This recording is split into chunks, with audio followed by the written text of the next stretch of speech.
YouVersion app, Amplified Bible, Classic Edition, AMPC.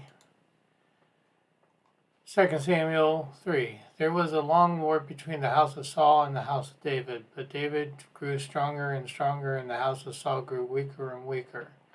Sons were born to David in Hebron. His firstborn was Amnon by Anam and Jezreelites. His second, Chelib, by Abigail, widow of Nabal of Carmel. The third, Absalom, the son of Mecca, daughter of Tamai, king of Cush.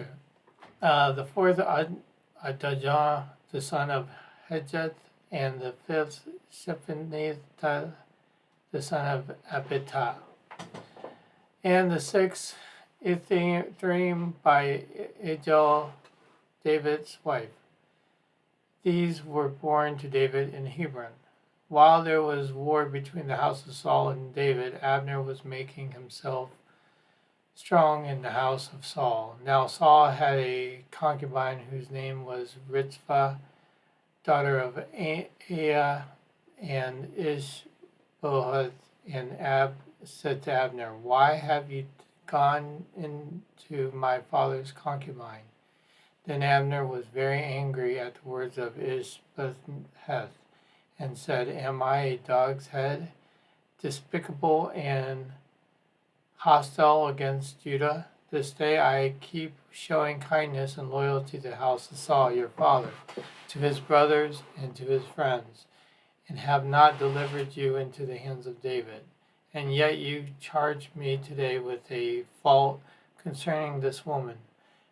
May God do so to Abner, and worse also, if I do not do for David what the Lord has sworn to him, to transfer the kingdom from the house of Saul and set the throne of David over Israel and Judah from Dan to Beersheba." And Ishbosheth could not answer Abner a word, because he feared him. And Abner sent messengers to David where he was at Hebron, saying, "Whose is the land? Make your league with me, and my hand shall be with you. Bring all Israel over to you." And David said, "Good, I will make a league with you, and I will require one thing of you. That is, you shall not see my face unless you first bring Michal, Saul's daughter, when you come to see me." And David sent messengers to Ishbosheth, Saul's son, saying, "Give me my wife Michal, who I betrothed for 100 foreskins of the Philistines." And Ishbosheth sent and took her and her second husband from Bethuel, son of Laish, to whom Saul had given her. But her husband went with her, weeping behind her all the way to Bahaim. Then Abner said to him, "Go back," and he did so. Abner talked in the scenes of Israel, saying, "In times past you sought to make David king over you. Now then do it. The Lord has spoken of David, saying, my hand of my servant David will save my people, Israel, from the hands of the Philistines and of all their enemies." Abner also spoke of the men of Benjamin. Then he went to Hebron to tell David all that seemed good to Israel and the whole house of Benjamin to do. So Abner came to David at Hebron, and 20 men along with him. And David made Abner and the men with him a feast. Abner said to David, "I will go and gather all Israel, my lord the king, that they may make a league with you, and that you may reign over all that your heart desires." So David sent Abner away in peace.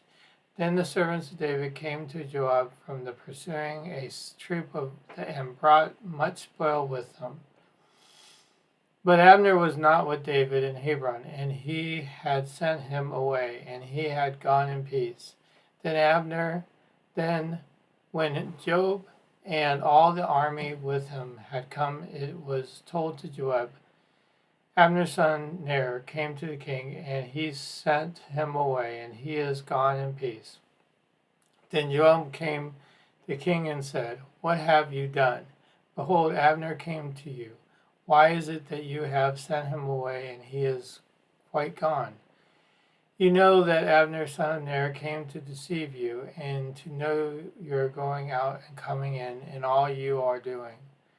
Then Joab came from seeing David. He went messenger after Abner, and they brought him back from the well of Sir, and David did not know it. And Abner returned to Hebron. Joab took him aside at the center to speak to him privately, and there he smote Abner in the abdomen, that he died, and avenged the blood of Eshel, Joab's brother. Then David heard of it. He said, I and my kingdom are guiltless before the Lord forever for the blood of Abner, the son of Ner. Let it fall on the head of Joab and all his father's house. And let the house of Joab never be without one who has a discharge or a leper or walks with a crutch or a distaff holder, unfit for war, of who falls by the sword or lacks food. So Joab and Abishai his brother slew Abner because he had slain their brother Ashel the Gibeon in the battle. And David said to Joab and all the people with him, Rend your clothes, gird yourselves with sackcloth, and mourn before Abner. King David followed the bier.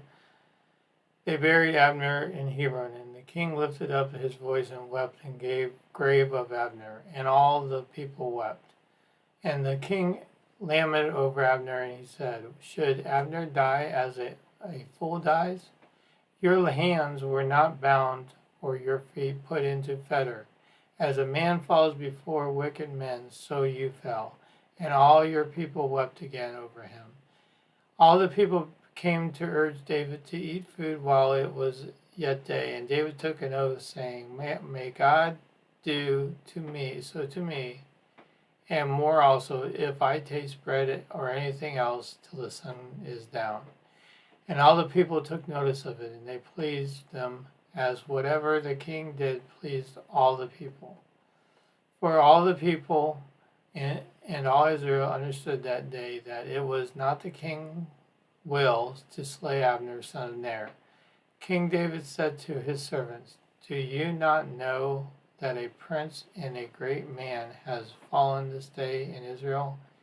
And I am this day weak, though anointed, but not crowned king. These sons of Zeruiah are too hard for me. May the Lord repay the evildoer according to his wickedness.